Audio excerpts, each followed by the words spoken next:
Jules Verne, Gibraltar. Ils étaient là de 7 à 800, à tout le moins, de taille moyenne, mais robustes, agiles, souples, faits pour les bonds prodigieux. Ils gambadaient sous les dernières clartés du soleil qui se couchait au-delà des montagnes échelonnées vers l'ouest de la rade. Le disque rougeâtre disparut bientôt, et l'obscurité commença à se faire au milieu de ce bassin encadré de sierras lointaines de Sanora, de Ronda et du pays désolé d'El Cuervo. Soudain, toute la troupe s'immobilisa. Son chef venait d'apparaître sur ce dos d'âne maigre, qui forme la crête du mont, du poste de soldats, perché à l'extrême sommité de l'énorme roc. On ne pouvait rien voir de ce qui se passait sous les arbres. Sris, fit entendre le chef, dont les lèvres, ramassées en cul-poule, donnèrent à ce sifflement une intensité extraordinaire. Sris, répéta cette troupe étrange avec un ensemble parfait, un être singulier, ce chef de haute stature, vêtu d'une peau de singe, poil en dehors, la tête embroussaillée d'une chevelure inculte, la face hérissée d'une barbe courte, les pieds nus, durs en dessous comme un sabot de cheval. Il leva le bras droit et le tendit vers la croupe inférieure de la montagne. Tous aussitôt de répéter ce geste avec une précision militaire, il est plus juste de dire mécanique, véritable marionnette mue par le même ressort. Il abaissa son bras, ils abaissèrent leurs bras, il se courba vers le sol, ils se courbèrent dans la même attitude. Il ramassa un solide bâton qu'il brandit, ils brandirent leur bâton et exécutèrent un moulinet pareil au sien, ce moulinet que les bâtonnistes appellent la rose couverte. Puis le chef se retourna, se glissa entre les herbes, rampa sous les arbres, la troupe le suivit en rampant. En moins de 10 minutes, les sentiers du mont, ravinés par les pluies, furent dévalés, sans que le heurt d'un caillou eût décelé la présence de cette masse. Pleine marche. Un quart d'heure après, le chef s'arrêta. Tous s'arrêtèrent comme s'ils eussent été figés sur place. À 200 mètres au-dessous, apparaissait la ville, couchée le long de la sombre rade. De nombreuses lumières étoilaient le groupe confus des môles, des maisons, des villas, des casernes. Au-delà, les fanaux des navires de guerre, les feux des bâtiments de commerce et des pontons, mouillés au large, se réverbéraient à la surface des eaux calmes. Plus loin, à l'extrémité de la pointe d'Europe, le phare projetait son faisceau lumineux sur le détroit. En ce moment éclata un coup de canon, le Fürstenfire, tiré de l'une des batteries rasantes. Et alors, les roulements de tambour, accompagnés de l'aigre sifflet des fifres, se firent aussitôt entendre. C'était l'heure de la retraite, l'heure de rentrer chez soi. Aucun étranger n'avait plus le droit de courir la ville sans être escorté d'un officier de la garnison. Ordre aux équipages de rallier le bord avant que les portes eussent fermé. De quart d'heure en quart d'heure circulaient des patrouilles qui conduisaient au poste les retardataires et les ivrognes. Puis tout se tut. Le général MacCapmal pouvait dormir sur ses deux oreilles. Il ne semblait pas que l'Angleterre eût rien à craindre cette nuit-là pour son rocher de Gibraltar.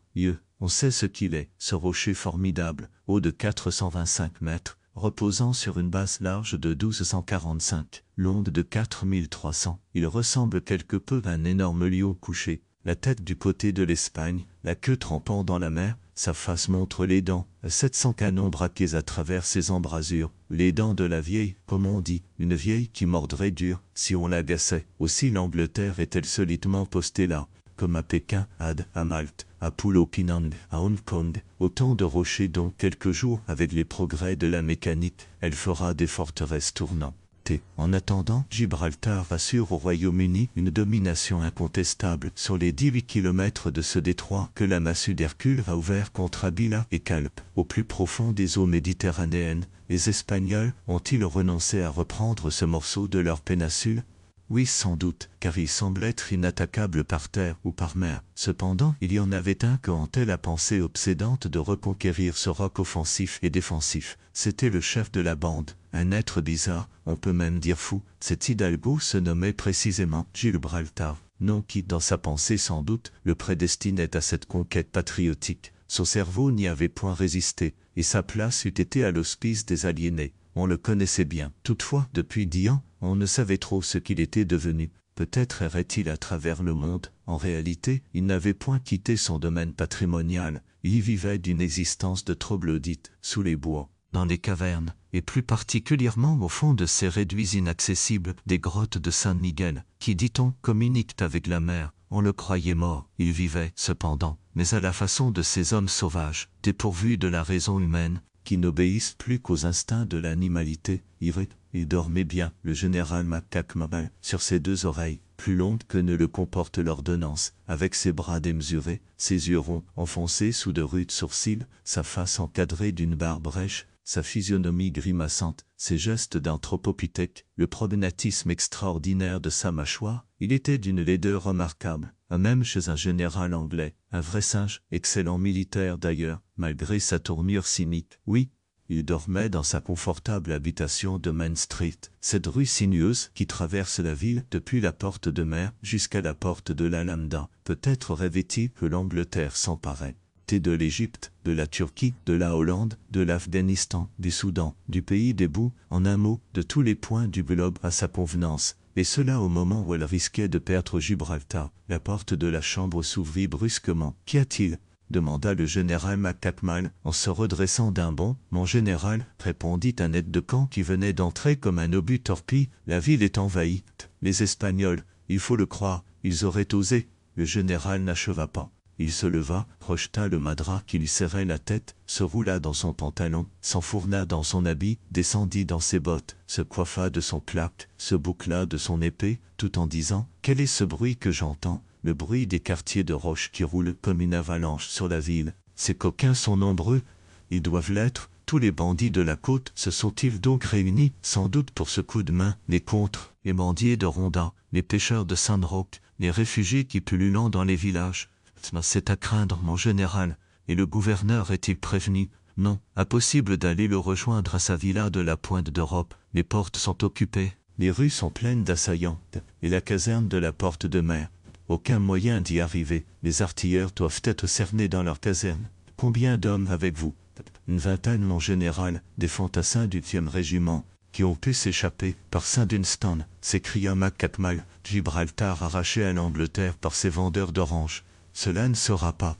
Non, cela ne sera pas. En ce moment, la porte de la chambre livra passage à un être bizarre qui sauta sur les épaules du général. « Yves, rendez-vous » s'écria-t-il d'une voix rauque qui tenait plus du rugissement que de la voix humaine. Quelques hommes, accourus à la suite de l'aide-de-camp, allaient se jeter sur cet homme quand, à la clarté de la chambre, ils le reconnurent. « Gibraltar » s'écrièrent-ils. C'était lui en effet, l'Hidalgo auquel on ne pensait plus depuis longtemps, le sauvage des grottes de San Miguel. « Rendez-vous » hurlait-il. « Jamais » répondit le général McCachmal. Soudain, au moment où les soldats l'entouraient, Gibraltar fit entendre un cri aigu et prolongé. Aussitôt la cour de l'habitation, puis l'habitation elle-même, s'emplirent d'une masse envahissante.